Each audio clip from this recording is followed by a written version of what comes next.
What is up, everybody? Welcome to another edition of the Touchline Talk Show. Thank you so much for tuning in. Before I jump in, as always, be sure to hit that subscribe button so you don't miss any of the content I put out every single week on YouTube. So much to get to today, of course, starting with the second legs of the Champions League semifinals. The most expensive game in soccer is also set. Going to talk about that.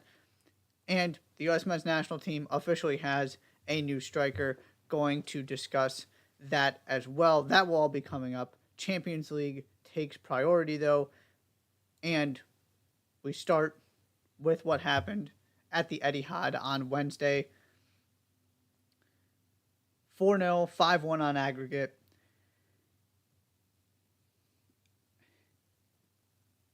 This was an illustration of what I've been trying to discuss about Real Madrid, and it just kind of all came to fruition today. There is a difference, and an important difference, between finding a way to win and being able to flip a switch when the moment calls for it. The Warriors generally can flip a switch. LeBron generally can flip a switch. Go look at what happened, right? Lakers in the bubble is a perfect example. The Warriors last season, another good example, where you go into the postseason believing they've got a real chance to win the championship, and they are one of the best teams in the league. They might be the best team in the league. The regular season just hasn't represented that, in large part because they're not playing those guys every single night. There was no disputing that the Lakers deserved that championship. You saw what they did in the bubble. You saw what the Warriors were able to do last season. And, last year's Warriors, a little bit different conversation. But it's not like what happened in the postseason was surprising or somehow an inaccurate reflection of the team and the way that the season played out. It just didn't match up with the regular season because every team knows the regular season doesn't mean much of anything. And to me, that's the difference between Real Madrid and we'll just stick with the Lakers example. At what point in the last year did anybody actually think Real Madrid was the best or even the second best team in the world? And I've heard a little bit of this heading into this game. Not the second most likely team to win the Champions League, the second best team in the world. Not the second most talented team, the second best team in the world. Those are three different things. Look at the path, not the path. The path was obviously very difficult last season. They were deserving Champions League winners. Nobody can take that away. They deserved to win that trophy. However, they were not convincing champions. You don't have to be. It doesn't take away the accomplishment. But it has to frame the conversation heading into the next season. And yeah, they won La Liga because nobody was going to compete with them. Atleti were not repeating. Barcelona were not in a position to compete. They basically won it by default. I've been talking about this. That they haven't won La Liga, they haven't been consistent. And yes, they show up in the Champions League, but there's also a difference between this Real Madrid team and the Real Madrid team of 5, 6, 7, 8 years ago when they were winning, back-to-back Champions League and had arguably the best player in the world in Ronaldo. And Ronaldo in his prime, right? Perhaps the best player ever. Can have that conversation. That team, even if they didn't win La Liga, who also, that was one of the best teams of all time at Barcelona at that point with Messi and Iniesta and all of those guys. Even if they didn't win La Liga, you still went, look, they're clearly one of the three best teams in the world. They lost to probably the best team in the world in the league. There's nothing surprising about Ronaldo finding a way to win the Champions League with all that talent around him. This is a lesser version of that team and an older version of that team. Now, Vinicius changes that conversation a little bit. Obviously, Rodrigo's coming into his own. Camavinga, Valverde, they're excellent. But this isn't 30-year-old Toni Kroos and 31-year-old Luka Modric or whatever. This is Luka Modric who might could retire at any given point here. This is not the same team. And so they found a way last season. Give them all the credit in the world.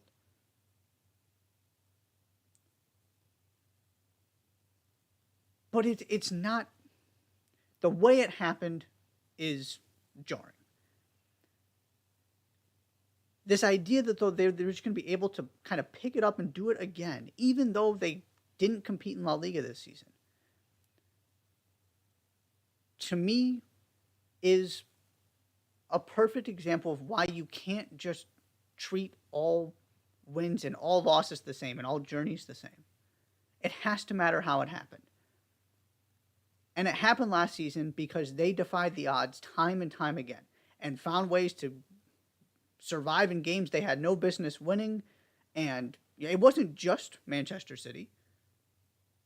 Chelsea had them on the ropes too. And they somehow found a way. And again, I'm not taking anything away from that. But they are simply not on Manchester City's level. They are not the second best team in the world. They are not the third best team in the world. They are not the best team in Spain this season, as I talked about after Barcelona clinched La Liga. If you're asking me who I would rather have in the Champions League, 100% Real Madrid over Barcelona, for sure. But there's a story to be told last season that lends itself to something like this potentially happening. Because they were not dominant. Again, you don't have to be a deserving champion. You don't have to be to win the Champions League, obviously. But not every Champions League run is created equal. And so you get the flip side of that, which is what I mentioned about Manchester City last season. At this exact same point, I came on and said, Pep didn't overthink it. They did everything they could. Real Madrid happened. There just wasn't much you could do about it. I didn't view it as some kind of catastrophic collapse or some kind of larger commentary on City. Now, it's fair to say, can they figure out how to avoid that happening in the future and come away from last season saying, I'm not convinced they can? But this last season was not what happened against Lyon. It's not what's happened in years past. It's one of those things that can happen over 180 minutes when you don't have the ability to make up for the bizarre things that happen in this sport over a 38-game season. And so that was the question coming into leg 2. Pep got what he wanted in leg 1. They came away the happier team, even though they didn't play well. And they did next to nothing offensively outside of Kevin De Bruyne's rocket. And then they showed up in this game and absolutely dominated. 4-0 is generous to Real Madrid. Erling Haaland didn't score, and he probably should have had a hat trick. Thibaut Courtois kept this at 4 goals because it should have been at least 5, if not 6 or 7. Yeah, I mean, just think of some of those chances Haaland had. And it's not like Haaland failed to capitalize on them. You can nitpick about, okay, maybe he could have done a little bit better here or there. But it's not like he was sending them wide. Courtois had one of those games, like he did in last season's Champions League final, where he just almost wins it for you by himself. And the other 10 players on the field were so bad, and Manchester City was so good, that they didn't even come close to winning, even though Courtois put in that kind of performance.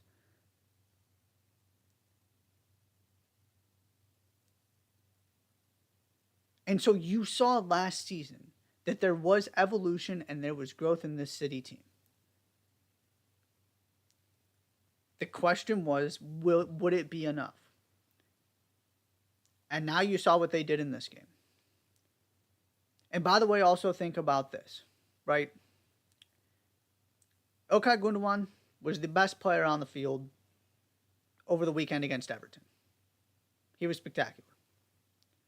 Bernardo Silva is the guy that gets 2 goals in this game. Manuel Akanji gets the 3rd. Had never scored a goal for Manchester City. If you ever forget about how deep this team is, just think about those things. Now, it's not... I don't think many people forget about the depth. But that is part of the story here, too, is who delivered in these... And not that De Bruyne and Haaland were bad. I mean, I was not impressed by Haaland in Leg 1. He was good in this game. He just didn't happen to score because he came up against, elite Courtois. But the optics of this stuff all matter. There's taking wins and losses as just black and white definitive statements does very little in terms of analysis. Yeah, somebody's got to win and lose. And sometimes that's kind of the end of the story in terms of, right, one game, whether it's a Game 7, a Champions League final, whatever sport it is.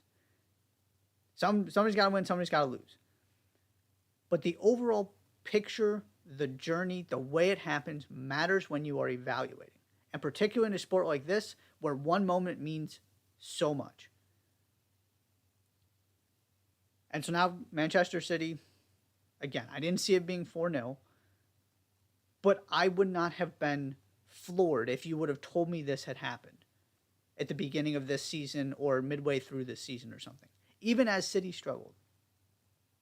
Because Real Madrid simply have not been good this season. And they're a year older, and Karim Benzema is not on the level he was last season.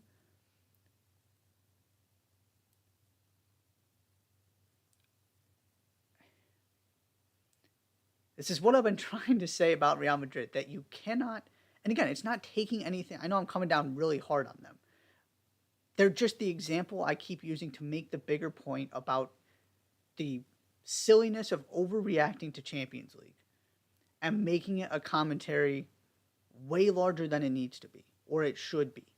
It is a completely different animal. It takes a different skill set. It's a different set of requirements than trying to win a league by being consistent week in and week out. And you can say one is more, you'd rather have one or the other. I'm not necessarily going and trying to diminish the importance of the Champions League. All I'm saying is it doesn't translate. Oh, they won the Champions League, that means they should win La Liga. They won La Liga, it means they should win the Champions League. Because the same is true of Barcelona, too. I don't buy Barcelona as a Champions League contender next season in terms of the favorites. They were better than Real Madrid this season because it's just you can't compare them. They're two different things.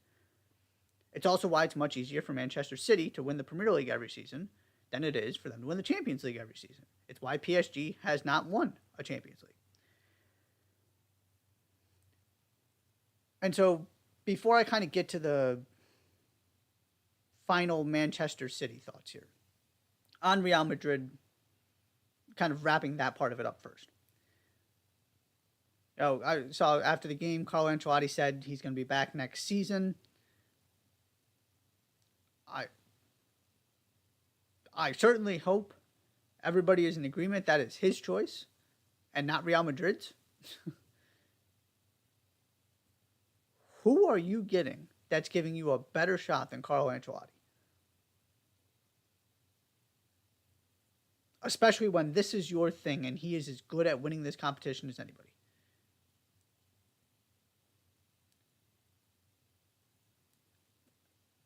Because this goes to the same point.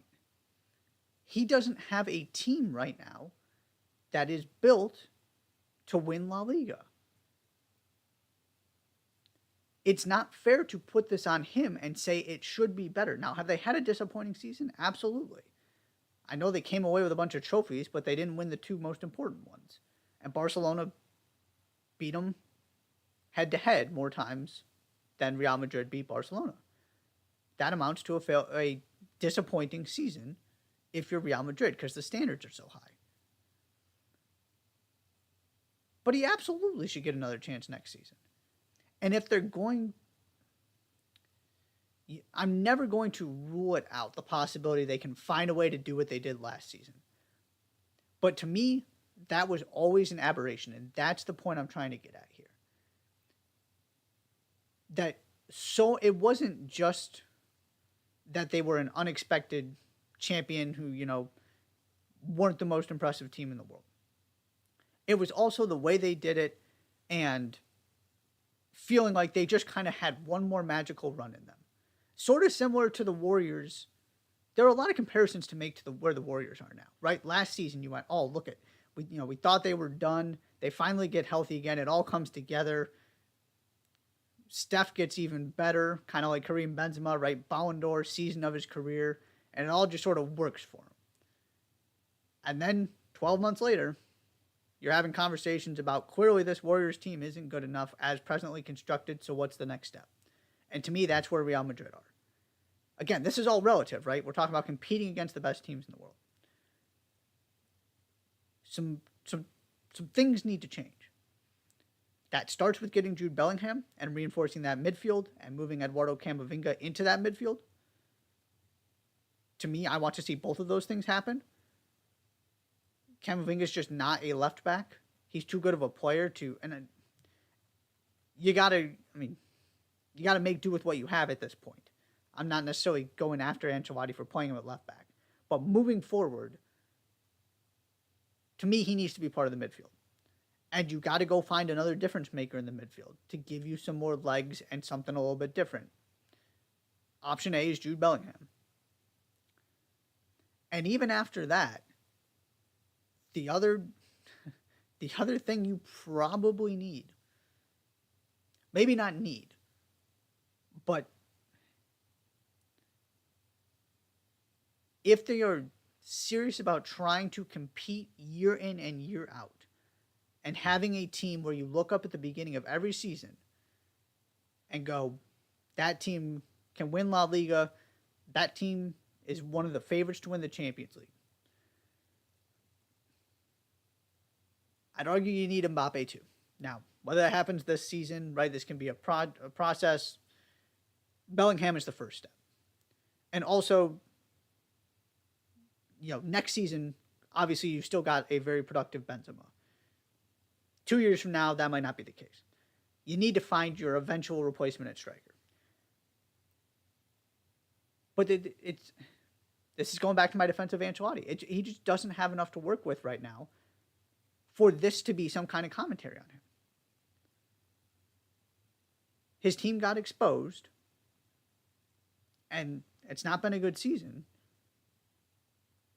But it's only this massive shock and disappointment if you expected them to do what they did last season. And that was just always unrealistic. Because it's not even like they found a way to flip the switch for the Champions League in the sense of you look up and you were just completely convinced by what they did. They found a way to win it. And that's what matters in the end. But I'll close with where I started. To me, it's a different story than what the Lakers did or what the Warriors did, where you look up and you go, the standings aren't going to show it. But they probably just were the best team when they put all of their energy into it, and they just were saving that for the very end. I don't feel that way about Real Madrid. And so Manchester City, I'm going to save kind of my matchup thoughts for the end of this segment. I've been kind of hesitant to overreact and say City are unstoppable. I just fundamentally despise the idea of calling somebody unbeatable, especially a team that hasn't even won a Champions League. They look incredible right now, though. They're making... For a while, I was looking pretty smart for kind of staying hesitant and not just crowning them and saying, oh, they're going to run over Arsenal. And I hung on to the hope of Arsenal a little bit too long. I will acknowledge that. And now they're doing what they hadn't done all season, which is just string together all of these wins. I mean, They're brilliant. You got different guys delivering on different games here these past couple weeks. I was very confused what Pep thought he needed Manuel Akanji for. Akanji's been fantastic. And the final thing I will say here on Pep is, one, again, didn't overreact, did what he believed in, set his team up the way he wanted to, and told Real Madrid, deal with this. And they simply couldn't. And the fact that Real Madrid, the best counterattacking team in the world, arguably, couldn't deal with it is a terrifying thought for everybody else. That Pep, with this new system, the John Stones midfield thing, might have just figured it out and taken this team to a whole nother level. Because, I mean, 8 of Manchester City's starters completed more passes than any Real Madrid player. They were so dominant, Real Madrid could do nothing. And if you can't capitalize on the vulnerabilities of this setup, it's City with an extra player in midfield. You're not going to see the ball. You have got to be able to create transition moments and get the ball over the top. And I really thought Real Madrid were as equipped as any team to do that, and they just didn't. And now you're seeing Manchester City with a little bit more resiliency. And, that first leg, yes, it's a big deal. They didn't panic. They didn't let it snowball. That was one of the big takeaways I talked about last week. And so here they are. This wacky formation that's working so well. Bravo, Pep Guardiola. You found a way to come up with something else, and then you stuck with it because nobody's been able to figure this out. Kyle Walker, fantastic. Nathan Ake was playing really well in that system. He gets hurt, doesn't matter. They were just absolutely superb. That's all I'm going to say there. We'll have, full Champions League final preview, coverage of them winning the Premier League when that ultimately happens. So be on the lookout for all of that. I'm not going to talk about it at this moment in time too much. They will meet Inter Milan in the final 1-0 in the second leg, 3-0 on aggregate. AC Milan were better in this game. Gotta give them credit. They did show up. Barum Diaz had the opportunity to get them right back in this tie. Tonali squares them, and he just can't put it on, he can't get enough on it. He can't direct it where he wants to. Onana makes the save. That could have changed everything. Because all of a sudden it's a 1-goal game. You've got a little bit of belief if you're AC Milan. And it just didn't happen for him. Ultimately, Lautaro Martinez squeezes the ball at the near post to make it 3-0 on aggregate, get that goal. That was that. It wasn't much better performance from AC Milan. It just simply wasn't enough when you're down 2-0 on aggregate. And the big difference between these teams, Olivier Giroud, invisible, barely hurt him. Rafael Leao did play, didn't look 100% healthy. I'm sure he wasn't, considering how quickly he came back, and credit to him for trying to help his team. He did create a moment here or there. They were certainly more dynamic with him out there. But you need him at 100% if you're going to try and come back from 2 goals the way Inter are playing right now. So you compare that to what Inter have. Lautaro Martinez, he's on one of his hot streaks. Terrific form. Romelu Lukaku is finally back to being himself. You bring him off the bench, it's a completely different dynamic. You got 4 wingbacks, all of whom are excellent and should be starting. They just have more attacking weapons. And then you got midfielders who can pop up and make things happen too. They are the better team, and they have the difference makers in attack that AC Milan right now simply don't. That's the next step for AC Milan. You got to get Leao some help. You got to find a reliable striker and kind of go from there. And that is going to be a difficult task to find a way to elevate this again. A lot of things went right last season, and Hasn't been going that way this season, even though Leao, I'd argue, has even been better, and the stats will tell you he's been better this season. Just think about for a minute where Inter Milan were not so long ago. They couldn't beat an Italian team. They were in serious danger of not qualifying for next season's Champions League. Then they get past Juventus in the Coppa Italia semis. They just keep doing what they need to advance in the Champions League. And then they start winning in Serie A. And everybody else keeps dropping points. So all of a sudden, they're in a really good position, on the verge of clinching a Champions League spot next season, if I remember correctly, what the table looks like. They would have to really kind of mess things up not to finish top 4 at this point. They are clear favorites in the Coppa Italia final coming up. And they're into the Champions League final.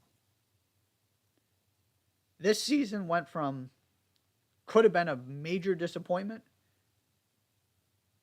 to, well, it could be a pretty incredible season, even though they didn't win Serie A.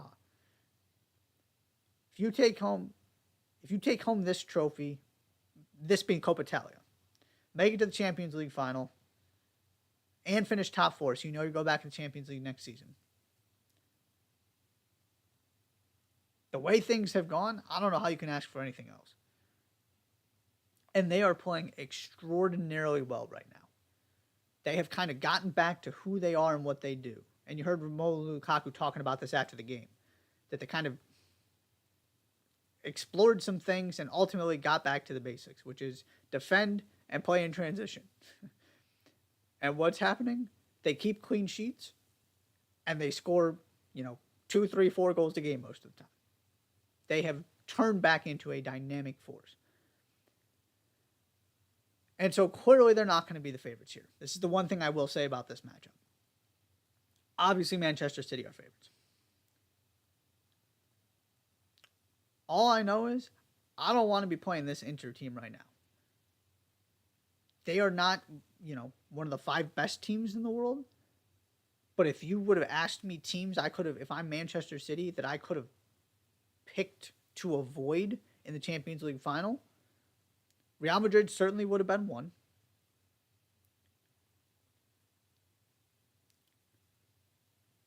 Napoli probably would have been 2.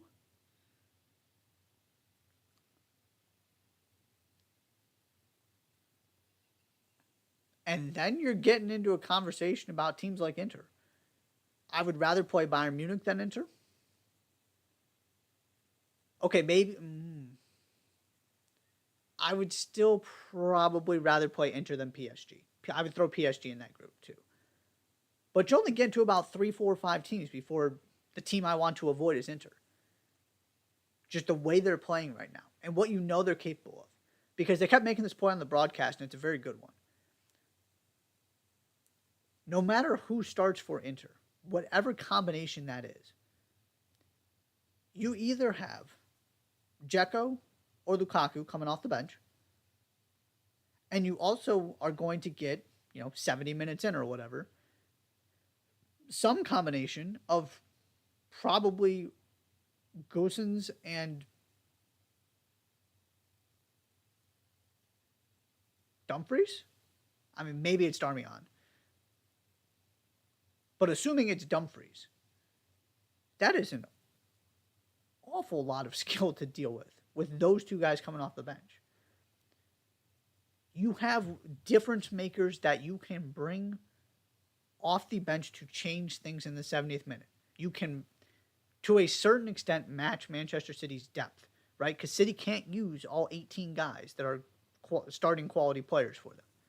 They can only bring in 5 subs. Inter have 2, 3 guys that are going to come into the final that can also make a difference. And you got guys in midfield who can make a difference. They have the individual talent and the quality to stay in this game. That's all I'm going to say. I don't want any part of them right now, and they've got the ability to do this.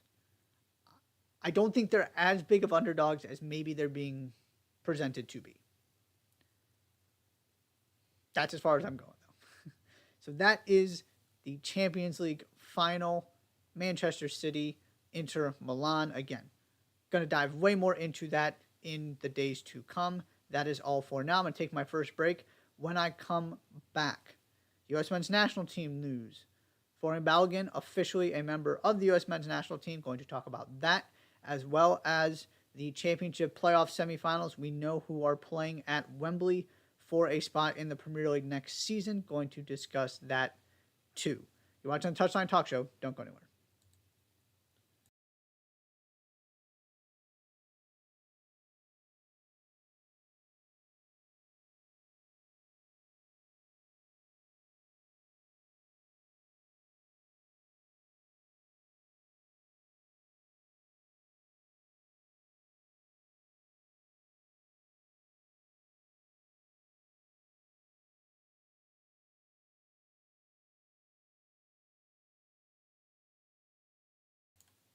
And welcome back to the Touchline Talk Show.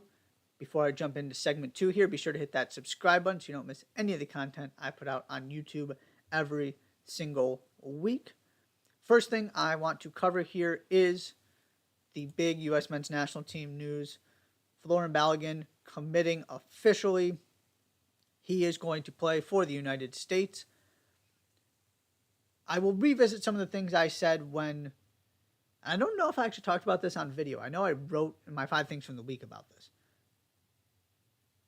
I think I talked about it a little bit. Of just the broader takeaways here. One, he has the most impressive resume immediately of any player in the striker pool. That's a position the U.S. needed to find a way to improve on, and boy did they ever. Just this past weekend, drew a penalty and a red card, then converted the penalty. Penalty and red card in the same play, I should say. He's been phenomenal this season. And obviously, just at the beginning of his career, only going to get better. Second, winning recruiting battles like this shows how much prowess and appeal the U.S. men's national team has right now. Because there's kind of this perfect confluence of events and circumstances that appeal to guys like Balogun. You know you have if you're a high-level player, you know you've got an opportunity to get playing time, right? He, for good reason, believes he's going to walk in and be the starting number 9 on this team because he should be. That's not happening in England. At the same time, though, you're playing with a bunch of other really talented guys who just impressed at the World Cup, who are also young and continuing to grow and seem fun to be around, right? It's appealing from a social standpoint, and you know you're going to be good and have an ability to compete. You get kind of the best of both worlds because you're not going to be blocked by all of these world-class players who are stars for the biggest teams in the Premier League. And also, you can show up on a field against all of those stars from the biggest teams in the Premier League and go toe-to-toe with them like the U.S. did in the World Cup, 5 months ago, 6 months ago. And, by the way, you get to play the next World Cup when all these guys are going to be in their primes at home and have every reason to believe you can make a deep run in that tournament. And if you get deep enough, you've got a chance to win it by definition.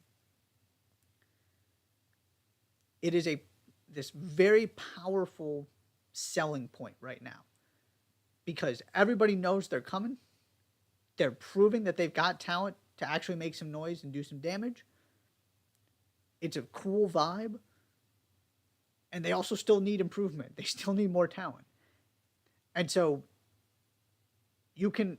it's not stunning how you can see guys like Yunus Musa and guys like Folarin Balogun deciding to play for this team and seeing the opportunities in front of them. And why and Serginho Dest as well. You're not sacrificing all that much in terms of competitiveness. You're going to give yourself an opportunity at World Cups to at least make a deep run. And the path of resistance to playing a key role is much less than it would be if you're playing in England. Think how many, right? Balogun is what? Fourth on the Arsenal striker chart if you exclude Leandro Trossard. He's on loan because they also have Gabriel Jesus, Eddie Nketiah, and Reece Nelson. And that's just at his club. And two of those guys are English. It gets pretty difficult to make teams like England. I'm not saying anything new here, but just reinforcing that. Which gets to the other point I really want to talk about here. Because to me, Balogun kind of speaks for himself. It's phenomenal. This guy is incredibly talented, incredibly exciting future. Big deal to land him. He is also another player who at some point, preferably this summer, needs to find another U.S. men's national team player who needs to find a permanent home. Maybe that ends up being in League O. Fantastic. Maybe that ends up being with another Premier League team. Fantastic. I just don't see it being at Arsenal because clearly Arsenal are doing fine without him. Now, maybe he's moved up the depth chart and Mikel Arteta loves what he's done this season. Then we're having a little bit different conversation. But I'll believe that when it actually happens. Also included on this list, you have two goalies returning from loans. One of them, Ethan Horvath, as we're going to talk about in a minute, is about to play for promotion to the Premier League. If Luton Town get promoted to the Premier League, is Ethan Horvath their starting goalkeeper next year? Do they have any interest whatsoever in bringing Ethan Horvath back? I don't know. Maybe the answer is yes, and again, fantastic. Maybe another championship team wants him. Fantastic. It's not about playing in the Premier League, it's about finding somewhere to play. And then Zach Steffen, same situation with Middlesbrough. Now they lost, so they will not be getting promoted. Is he just going to continue to get loaned out by Manchester City? What is the situation there? Because he's another guy who needs to play consistently. He needs to get his confidence back and kind of reestablish himself within this U.S. men's national team hierarchy because he's fallen behind. Then you got Pulisic, who is one of 400,000 wingers who can also play as a number 10 at Chelsea and nowhere near the top of the priority list when it comes to all of those players. He needs to go. He is too good of a player to just be sitting on a bench. He's also probably not good enough to be starting for Chelsea. That's okay. Then you got the Leeds United guys. Now, Brendan, I'm operating under the assumption Leeds are going to get relegated. If they don't get relegated, different conversation. Brendan Aronson, to me, going to the championship would be really good for him. Get some confidence back, get more kind of comfortable with the English game, more playing time. I'm not worried about him if they go down. Tyler Adams has no business playing in the championship. Tyler Adams has been their best and most important player this season. Tyler Adams was playing in the Champions League semifinals with Leipzig. I don't love the idea of him in the championship. Now, if it's one season, they come back up, we can have that conversation. And then, of course, the other guy is Weston McKennie, who it appears is basically this is going to become permanent if they stay up. Because, again, Weston McKennie is too good to be playing in the championship. So, assuming Leeds get relegated, which I believe is going to happen, is Weston McKennie just going back to Juventus? I don't see that. So you got to find a way to you got to figure out where you're going next. What's your next step in your career? So I just say all this to say it's going to be a very important and interesting summer for the U.S. men's national team players because you got all these guys who it's not, well, could they take another step, right? There are big time clubs interested in Yunus Musa. That is not what this is. This is these guys need to find a home where they are actually playing consistently because for one reason or another, they are not where they are supposed to be and where they need to be for their careers to continue to develop the way they should. And Folarin Balogun is in that situation as well. Now, it could be as simple as just make the loan permanent or go somewhere else. It doesn't have to be super complicated for him. It's not like he has no options available to him. But got to sort this stuff out because he's to the point in his career. He did the hard part, which was proving he is good enough to play at the highest level. Now you got to get the opportunities to continue to reinforce that and to continue to develop. He is not a prospect anymore. He is a really, really good player. He is at a club who also has other really, really good players who are also young at his position. What does that look like? That's just one of the things I was thinking about when this happened is he's another guy with a lot of question marks about what's the next step. To me, this is one of the stories of the summer in terms of just soccer in the U.S. from a U.S. perspective is what happens with all of these guys who seem to be going somewhere else, or at least have a very good chance of going somewhere else this summer. This is the risk you take when you bring all these guys to Leeds and know you're threatened with relegation, and then it might actually happen. But that is a secondary concern. The biggest point here is Folarin Balogun is the best striking prospect, the best striker in this pool. The U.S. men's national team is better today, and in the last 48 hours or whatever, it's 24 since he announced, than they were a week ago. He is that good. He's got that much potential. The timing couldn't be better. He gets to go right into this summer, right into Copa America, right into the World Cup. And that spot is his to lose.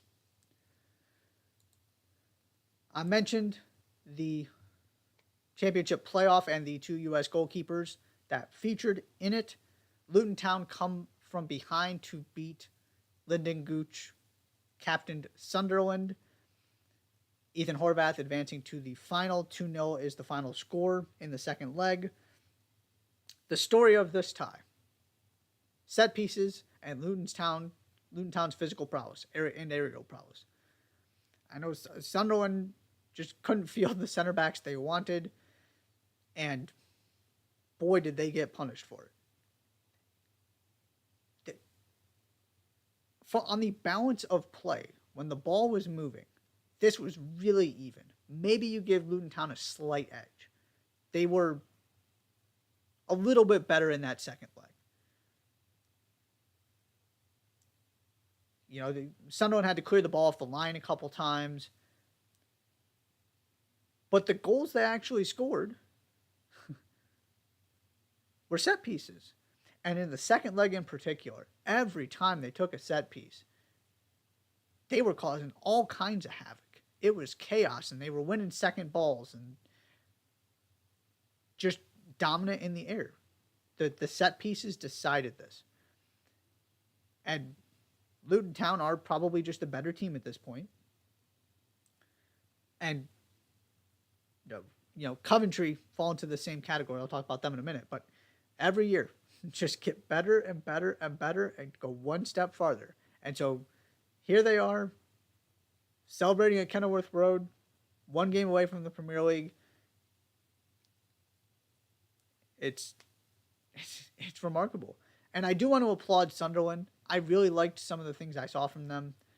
They're just not quite there yet, which is more than understandable considering the journey they've been on recently.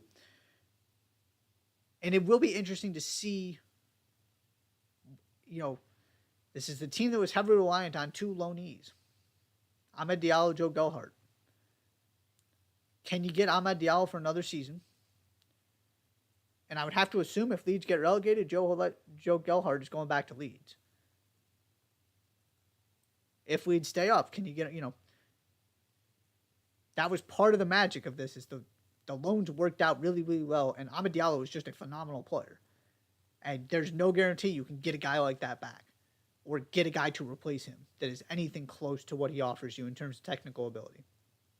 So It's going to be an important summer for Sunderland to build on this and find a way to kind of make sure they establish themselves as a championship team and a top half of the table championship team, and prove that this wasn't just kind of everything coming together perfectly for them.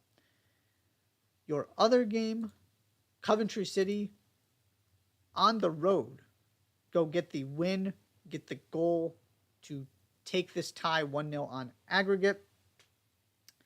Zach Steffen did not cover himself in glory on said goal. He comes to the edge of the box and doesn't get the ball. Eventually it ends up in the back of the net. Borough have they put the ball in the back of the net late in the game. It's correctly ruled for offside. It was not a close call. It was offside. But they did create some opportunities in their sort of late charge to equalize. Just wasn't enough in the end. I mentioned Luton Town, this idea of just getting better every season. And Luton Town have been able to do it in a world where, managers have kind of come and gone at least a little bit. Coventry just get better every single season under Mark Robbins. Their journey has been phenomenal, remarkable. And here they are, one game away from the Premier League. And it's just steady improvement. And it also goes to show you what actually trusting a manager and accepting that it's not always, being realistic with your expectations and understanding it's not always going to be perfect can do for you. I believe he's the longest tenured manager in the championship. And obviously a decent amount of his time wasn't actually spent in the championship. It was spent bringing them to this point. But stability matters.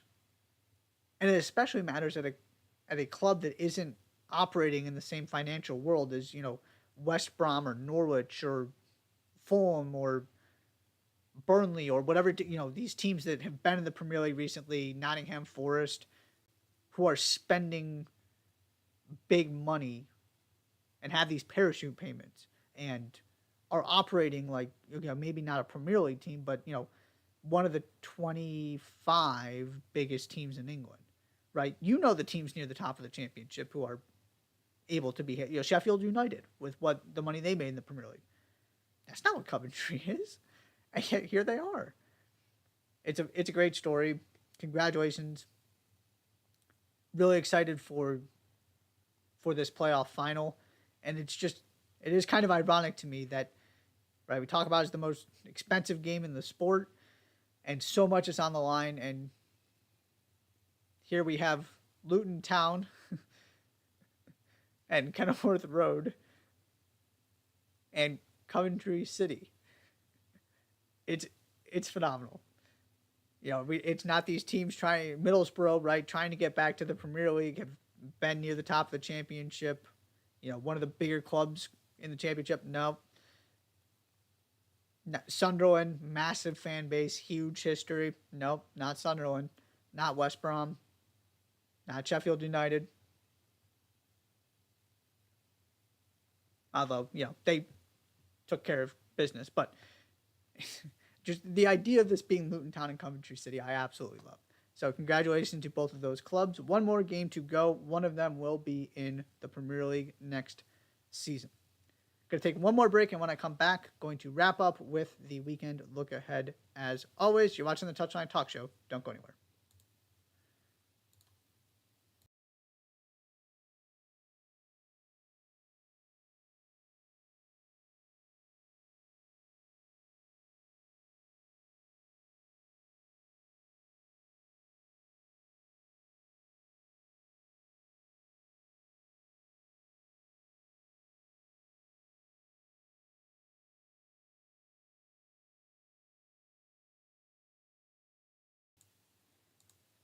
And welcome back one more time to the Touchline Talk Show. Thank you so much for tuning in. Excuse me there.